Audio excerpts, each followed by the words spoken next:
Hello there, it's the next episode of Strife and Grimbone Walkthrough, our creation of a VTT module for Pathfinder 2nd Edition.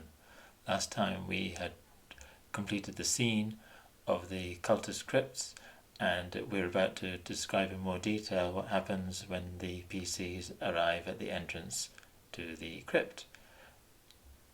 When they had arrived, they almost tripped over a body that had been lying on the ground nearby. They'd noticed a small diagonal crack across this smooth stone face that is clearly a door of some kind. When the PCs investigate the corpse, I'm reading the instructions, they see it fits the description of Crying Minnie's husband, who went off days ago into the Ashwood. Read the following. So should we have a link for Crying Minnie? I think we shall. Go into the journal, Grimbone encounters,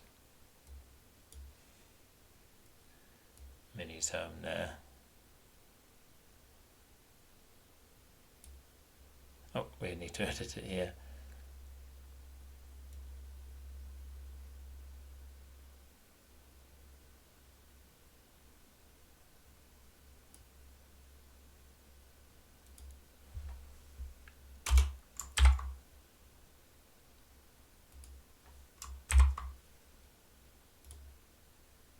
Oops. Yeah.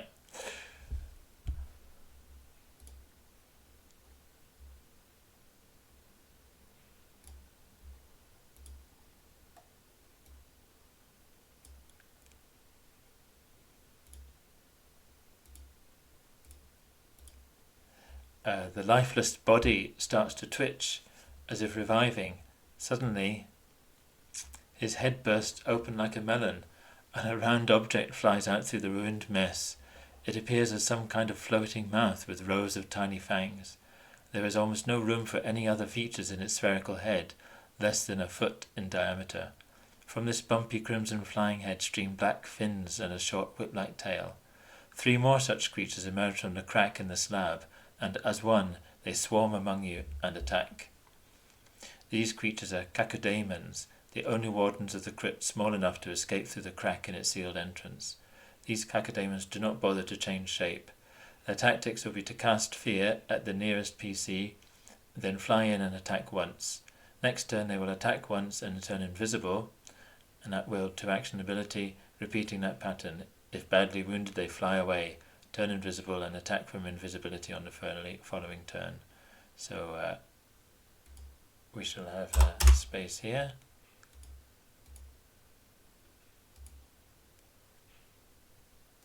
And another space there. And cacodemon.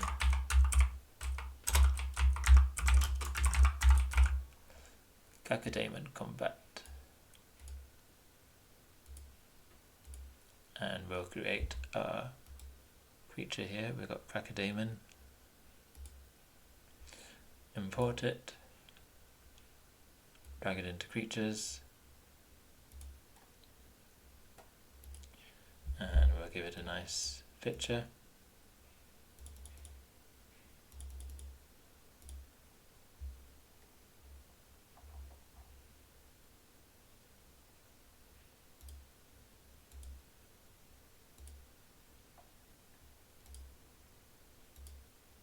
There we are.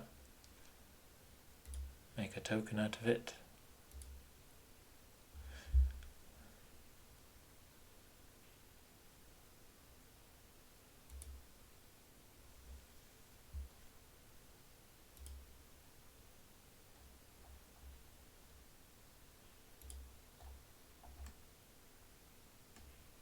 Because it's quite a small creature, I think we'll make it quite small inside its ring there.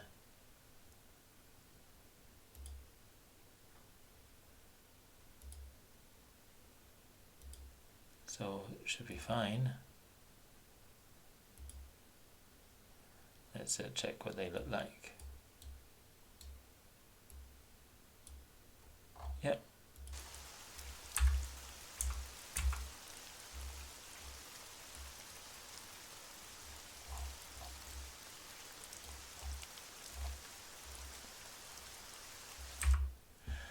and we will drag it into here.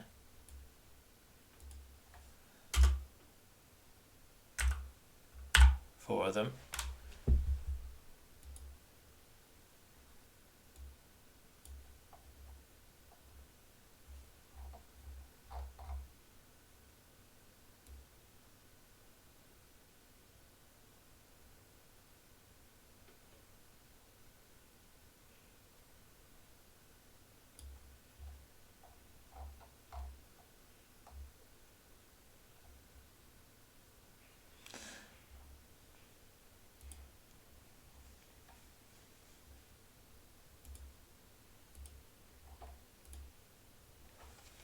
After the combat,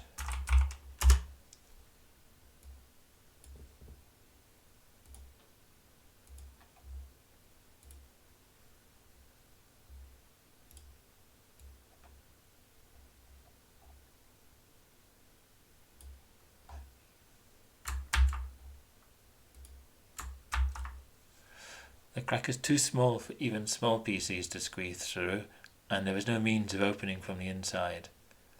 The stone from the outside. The stone is like iron in toughness. The only convenient means to enter is by using Brigger the Soothsayer's rune-inscribed stone. Touching it to the slab of stone causes the stone key to glow briefly, and the slab to slide up into the rock above. The door will close after a few minutes, but can be opened repeatedly from inside or out using the stone key. I think it might be worthwhile having an item so the players can put it in their inventory. So we'll go back to the journal entry where they should have received it from Brigger.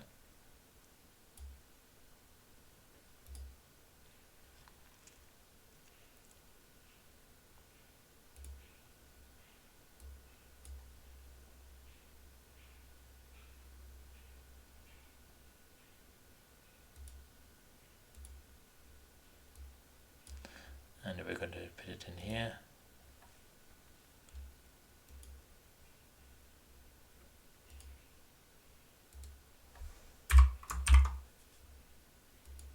And it'll be an item.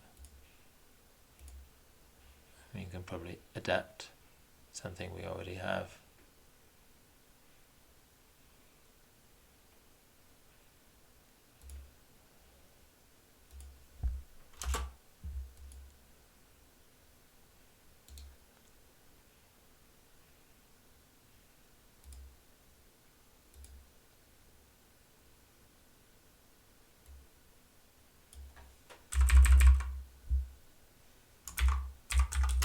Rune key.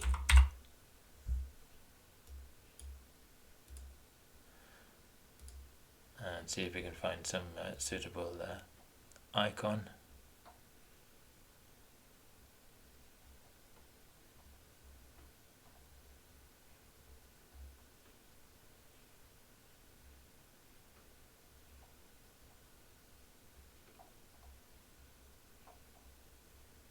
I'll pause it and have a bit of a look.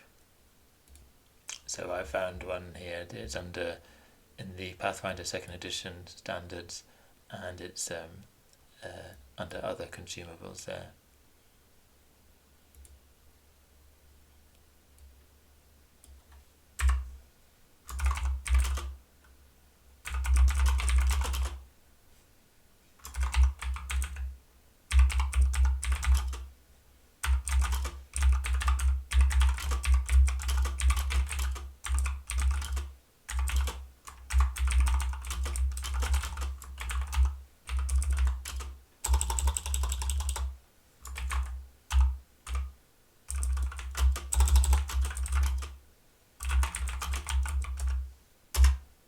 What else does she have to say about it?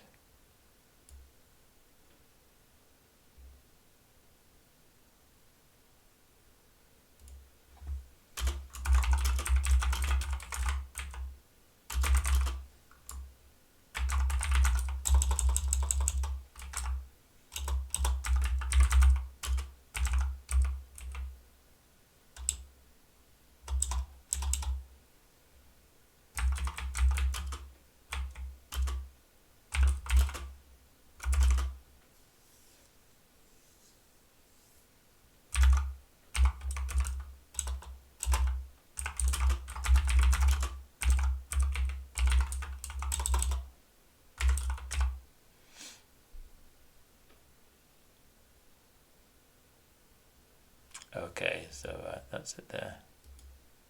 Bulk, I think really negligible.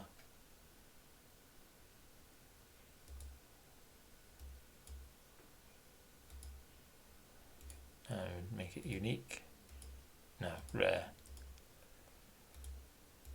Okay, we got it there, and here we go, we add it there.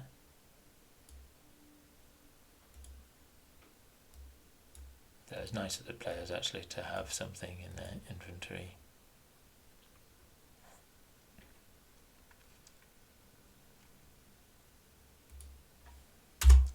Cacodemonium.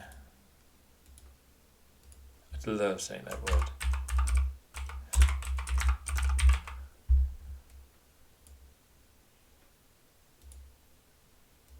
If PCs are affected by a cacodemonium disease, they begin to hear evil whispers in their minds just after the combat ends. You may wish to roleplay this by giving the player impressions that one of the other party members wishes them ill, or during a long rest they may dream that they plunder the crypt of the riches, but on return to Grimbone, the townsfolk betray them and take the treasure for themselves. This version of the disease is particularly virulent. After one day of stage 3, the victim must save or die. As they do so, a nascent cacodemon bursts out of their head, ready to spawn yet more of its kind. Nasty.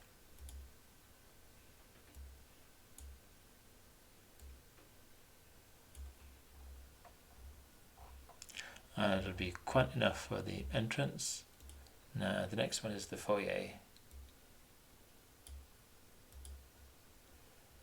Add a page.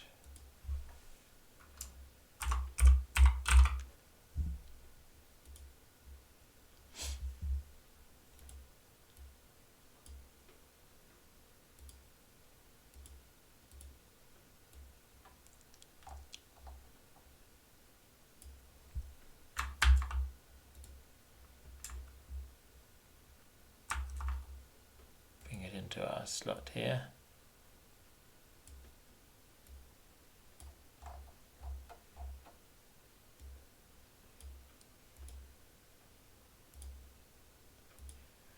Got that, and select this and then take it out of block quotes. You're in a 15-foot square chamber.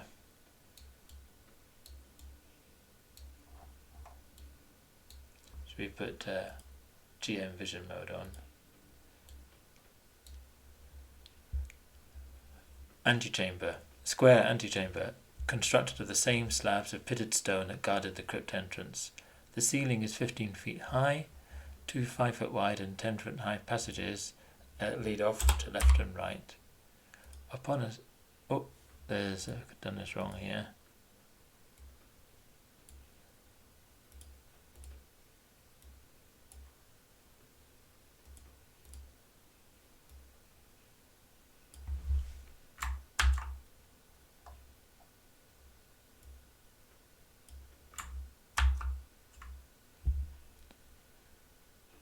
Oh dear.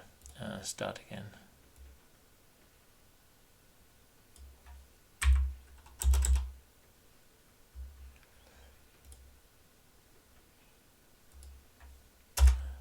Right, start, paste it here.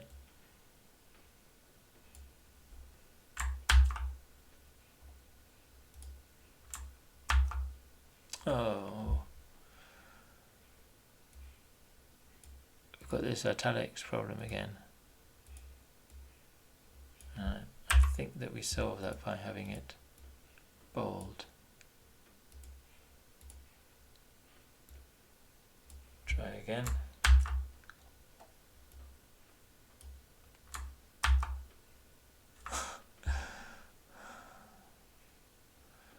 Okay.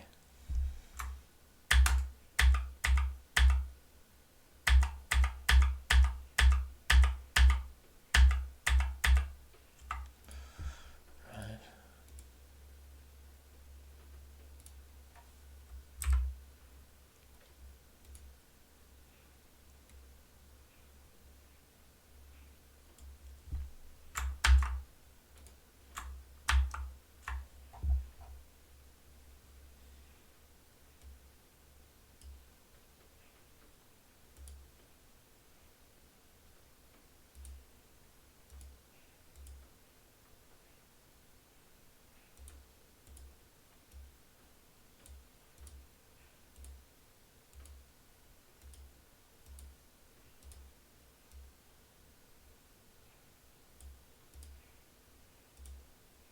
at last.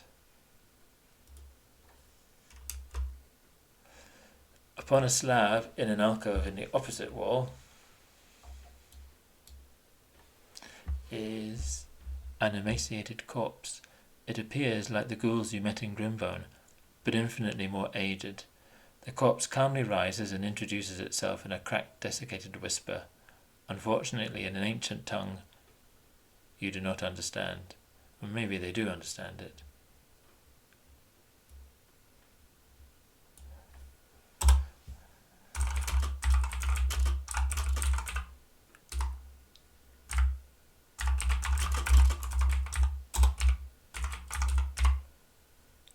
Okay, it's better. And we should do his token.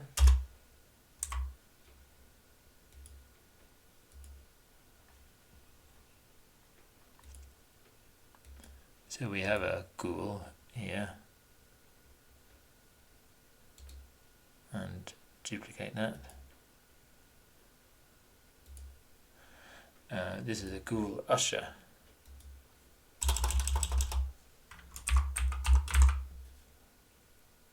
And his token should be ghoul usher.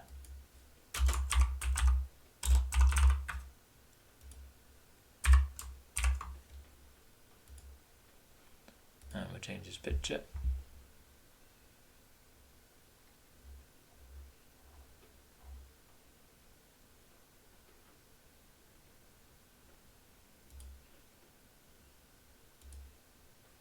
Far more refined ghoul.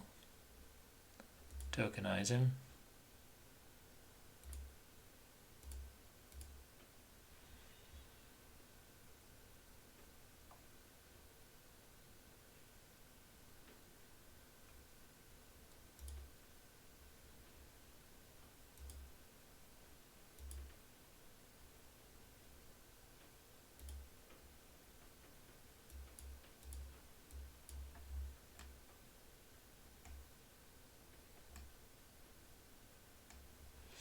There he is.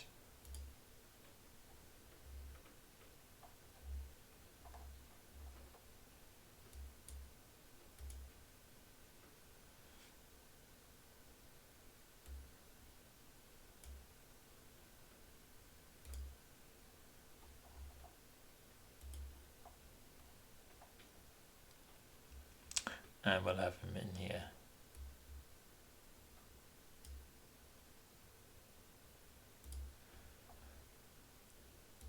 Maybe that.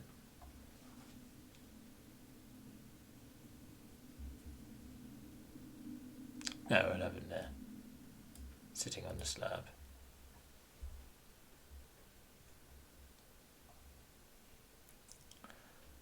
The ghoul usher speaking is ancient Thessalonian. If the pieces have the meaning to understand, he says, I am your guide to the crypts. Right, so we'll have... I am your guide to the crypts of La Sala. I am here to serve. If the pieces are silent, possibly unable to speak yet able to comprehend, the usher will repeat the following.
Oh dear.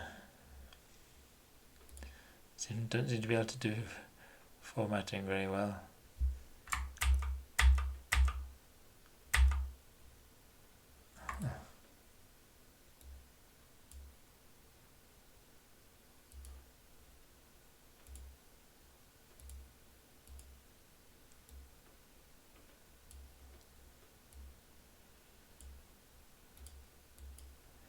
Right, have another go.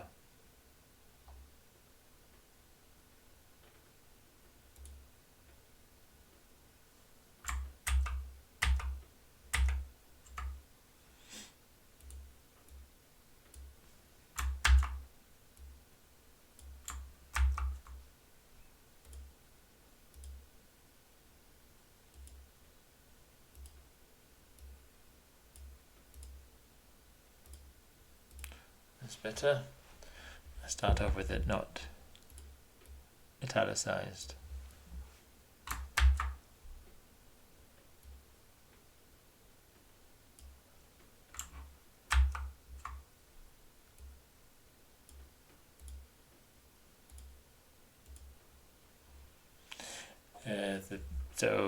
The ghoul continues. I was made to endure. My sacrifice to Lasala permitted my flesh to be sustained by negative energies throughout the aeons. Lasala awaits the return of glory, the rebirth of the rune well, by human desires and the personification of those desires into more pure and durable beings to take back our birthright. The birthright that was stolen by cataclysm and by beast slaves.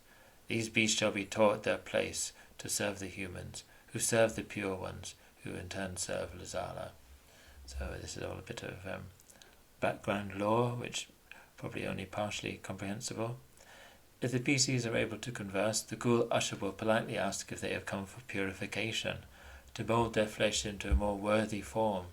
He will direct them southward, gesturing to the 2 side passages, adding, Beware the unworthy, who were not pure in their desires, and were rejected, falling into undeath, a lesser fate, as is mine. The ghoul usher will answer brief questions about the glorious time of Lasala before the cataclysm, relate some aspects of the history section at the beginning of the adventure, and the history of the nameless city under the swamp, its fall, and the beast folk uprising. So we'll do links here.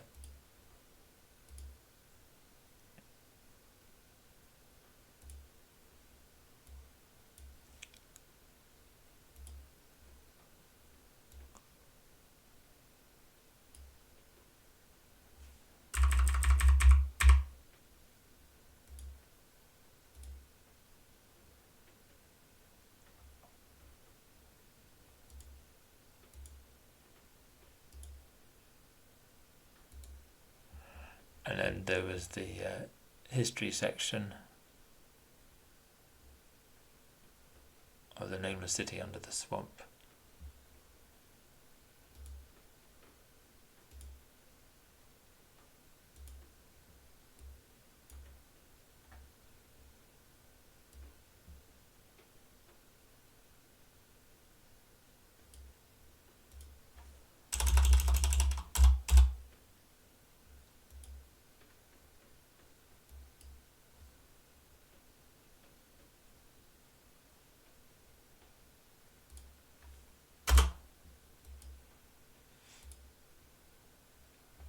If asked about the flying mouths, he relates that the cacodemons were created through a pact with Abaddon. The cacodemons have had the resources to increase their numbers of late.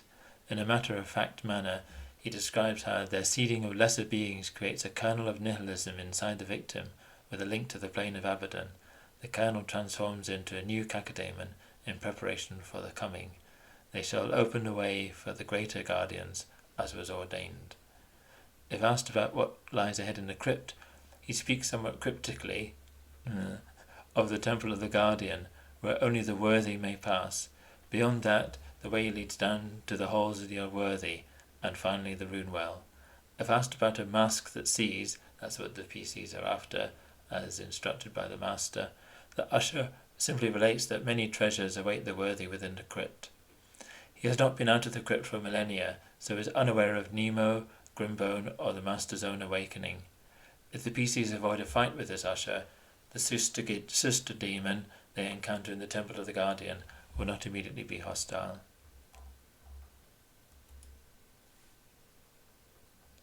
And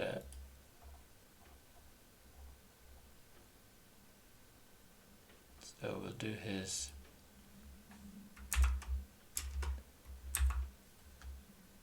token here.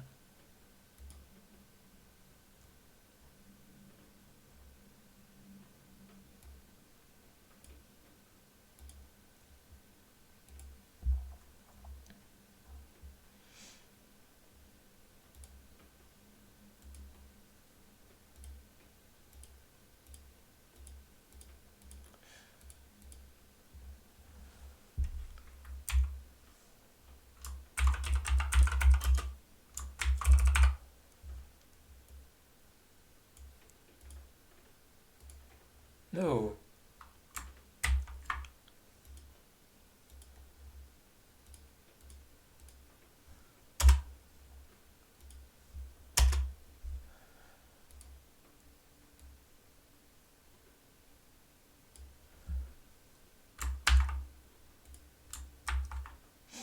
In the alcove behind the slab is a secret door that provides a more direct route to the Temple of the Guardian.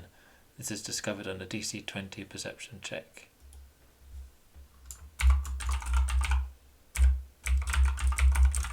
Oh, we decided that we weren't going to do these ones, didn't we?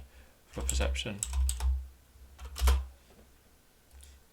The means to open it is a knob on the far side of the altar. DC 15 to find if looking for a means of opening. If the pieces go to pass through the secret portal, the usher, who if not attacked is standing impassively in front of the slab all this time, merely tilts his head sideways briefly as if in mild surprise, and says nothing. When the PCs leave, after a few moments he lies back down on the slab, in case any further visitors come over the next millennia or two. And we got an XP award here next.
Good, that works.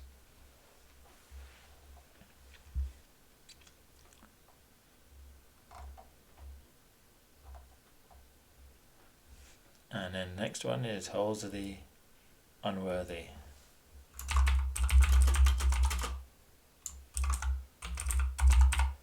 So this is if they had not discovered the secret door and they go down these side halls.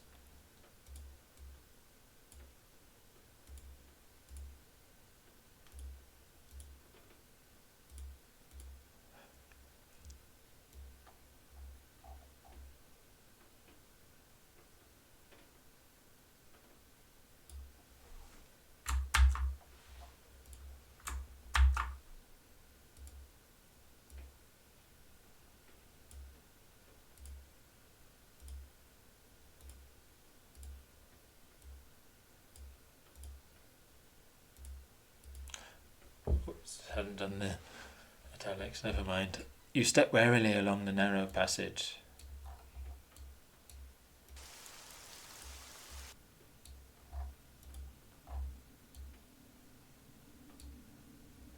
On either side are alcoves containing skeletal remains. You feel vulnerable even when keeping to the centre of the passage. The walls are so close on either side, the skeletons could easily just reach out and grab you should they animate. and at certain points skeletal forms do in fact animate. So we won't have them too close, so the PCs might have become complacent. So we'll have one about there and the other one about there. If they are attacking each long dead skeletal form as they approach its nook, roll for damage each time. The dead skeletons will not animate and will be broken up after sustaining 10 damage, with the same 5 resistance to cold, blah blah blah, as have undead skeletons. They take no damage from positive energy or good. The undead skeletal forms will animate if a living creature enters the 5-foot square adjacent to their nooks, or when they sustain any damage. Roll for initiative after they sustain this initial damage, but these undead have had an upgrade. They are wights.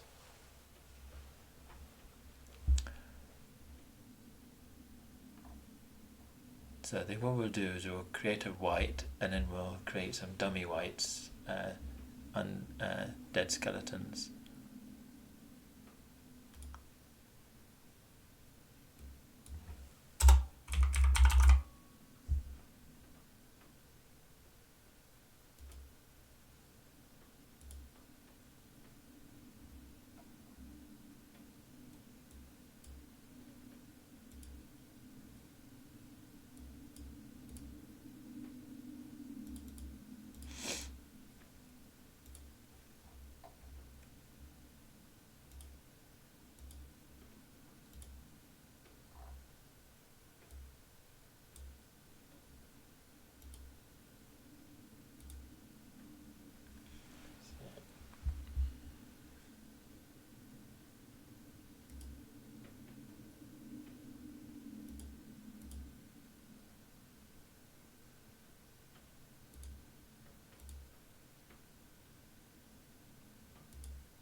Look suitably old and nasty.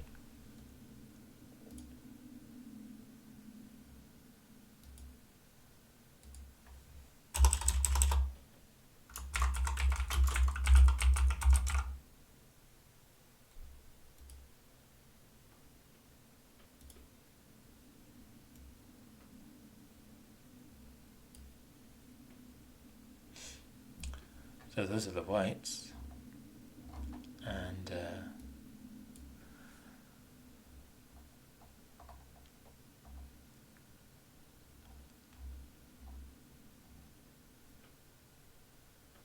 we'll have a skeleton guard.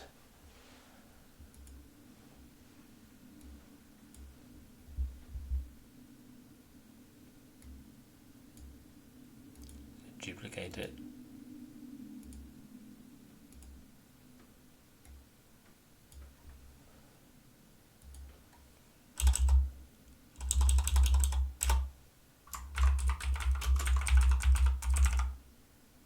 Skeleton.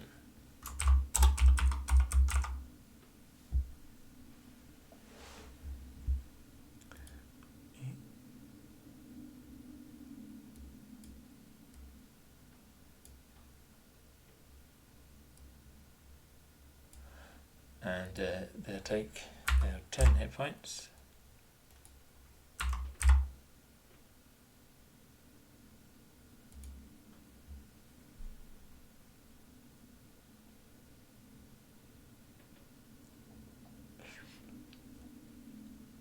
Out of 10. You know, I think it's just, let's just make it the default 4.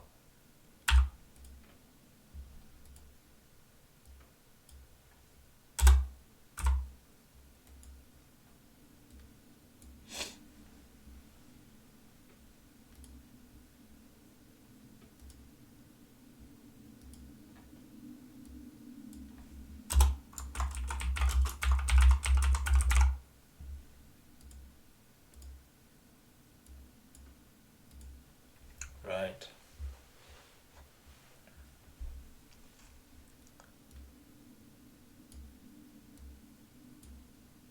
One, two, 3, 4, 5, 6, 7, 8. Actually, that's 16 of them.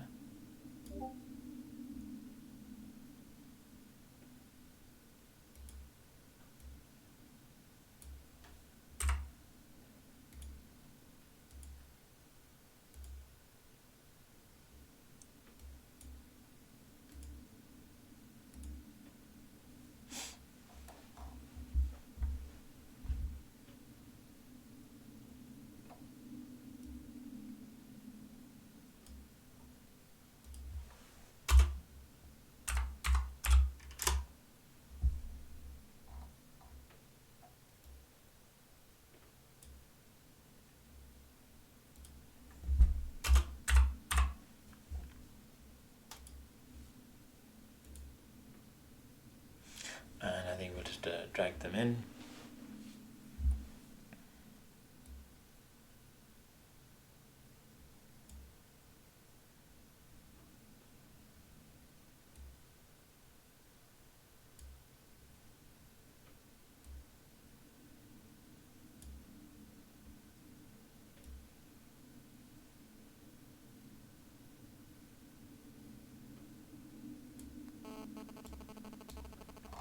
Oh, well, I hadn't updated the picture, dear.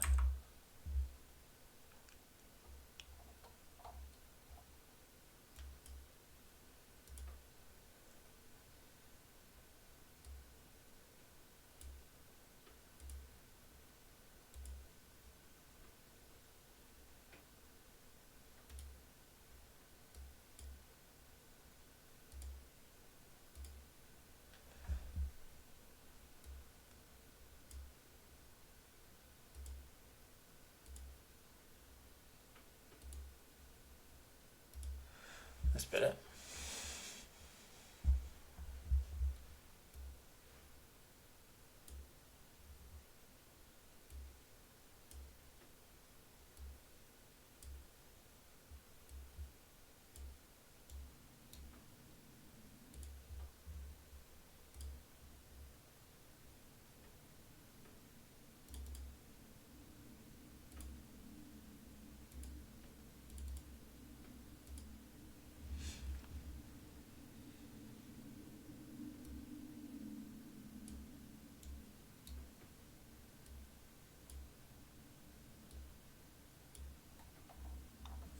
Okay, and we'll select those.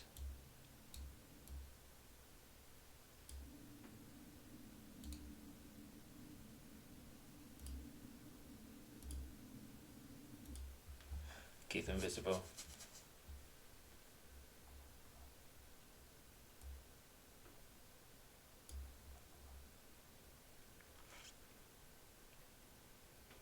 There is no treasure on any of the skeletal forms. The cult is aligned with the rune lord of greed, and no treasure should be wasted on the unworthy. Quite right, too.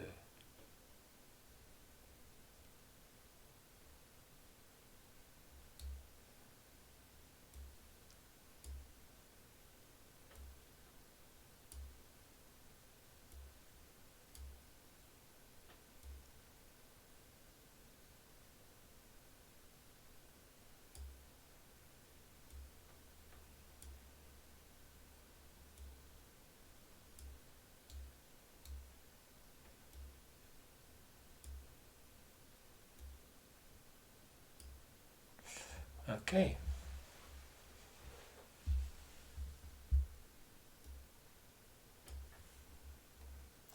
Next we come to the Temple of the Guardian.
You enter a relatively large underground temple lit by faint golden globes near the vaulted ceiling. At the far end, in front of a smoothly curving rear wall, is what looks like first like a huge mound of gold, but you see that it is in fact only an altar deeply carved to represent such a pile and coloured in gold. Looking at the intricate carvings on the walls, you see that treasure is a recurring theme of this temple. The depicted riches become ever more vast as one moves southward, culminating in the centre of the curving wall. The stone floor is bare, save for several regular golden circular plates about 1 foot in diameter in a line in front of the altar. Nothing will happen in this temple until a PC approaches within 10 feet of the altar. When this happens, the floor immediately under them suddenly shows a golden glowing rune which was not there before. If the PCs can comprehend languages, they understand this to mean wealth or greed, or a successful ancient Thessalonian law or recall knowledge check will reveal this is the representation. This rune to be the representation of the Rune Lord of Greed.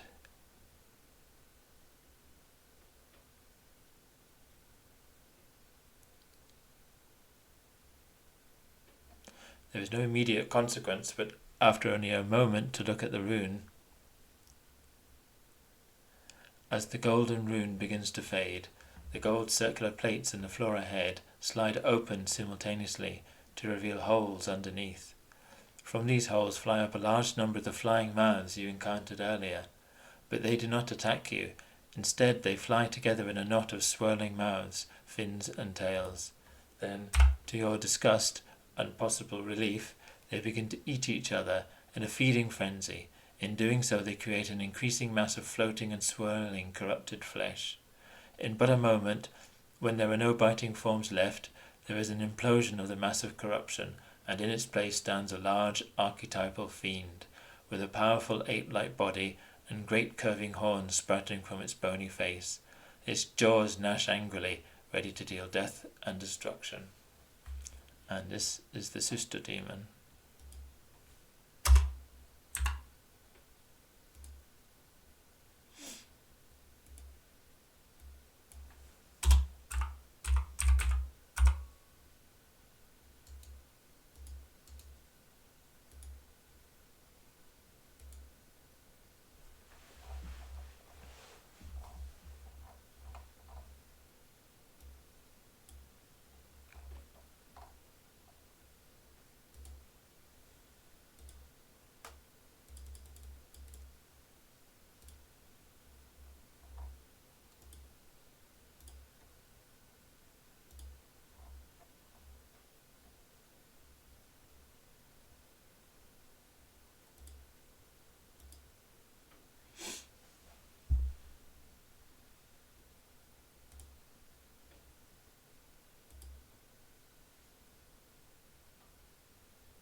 Nearly filling up his token there.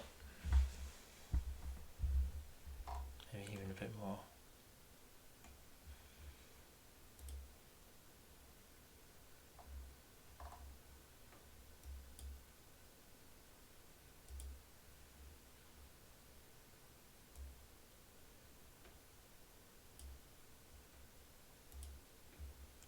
And we can have him here.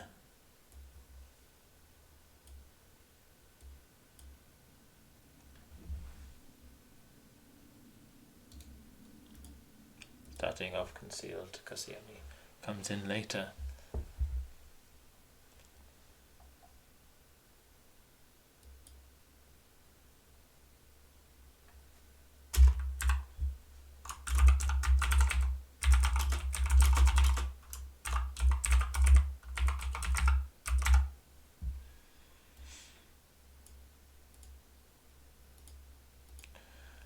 Conversing with the sister demon. If the ghoul usher was not attacked, the sister demon is not immediately hostile, otherwise roll for initiative. If the sister demon hasn't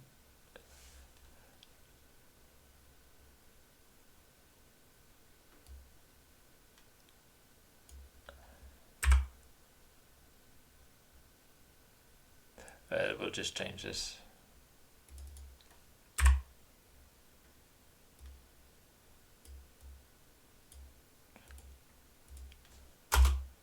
Roll for initiative. Otherwise,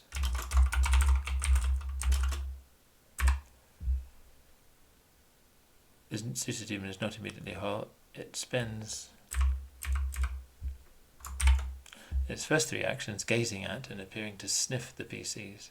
When it discovers, hopefully, that not all the PCs are evil, it telepathically communicates its outrage. You are not worthy, and according to the pact made in Abaddon, you will be destroyed utterly. The Suited Demon's first combat.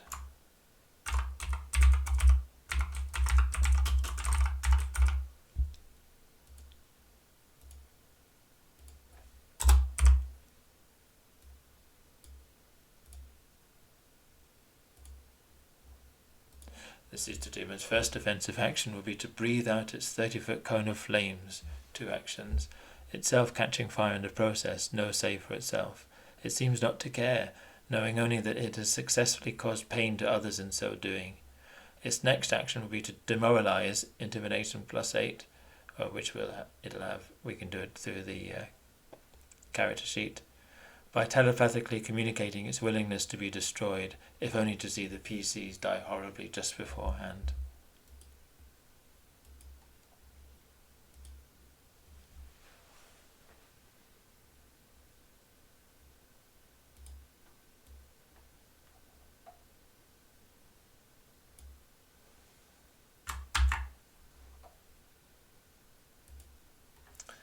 After the combat,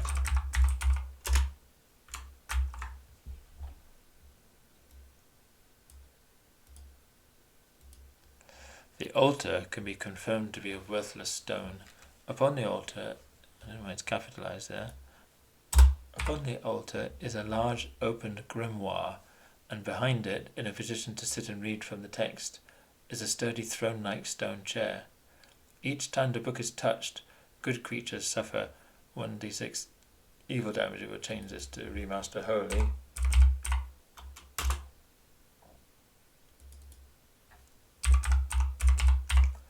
And we'll do the damage type.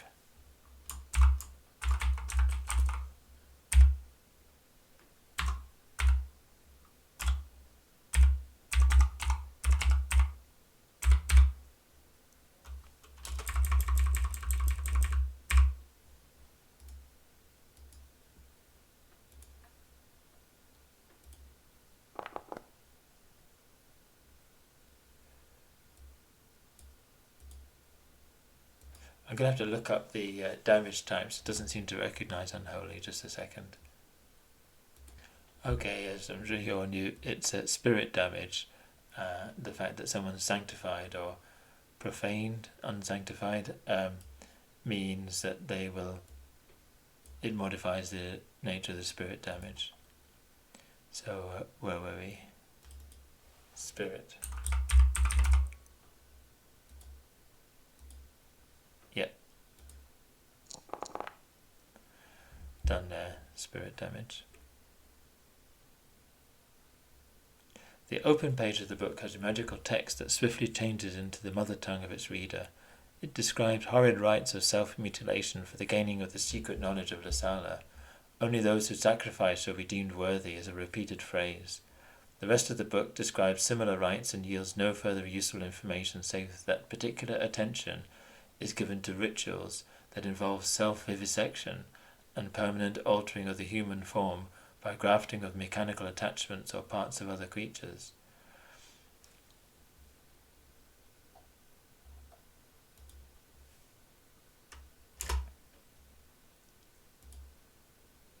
Secret door. Rather than after the call, but I'll call it altar. And then secret door. There is a secret door to the rear of the temple behind the altar. Opening the secret door, whether or not it has already been discovered, is achieved by pressure on the stone seat of the chair, e.g. from sitting on it. The seat is spring-loaded and moves down slightly in the process. The mechanism resets in a few minutes, but there is a lever to open the secret door again from this other side. There.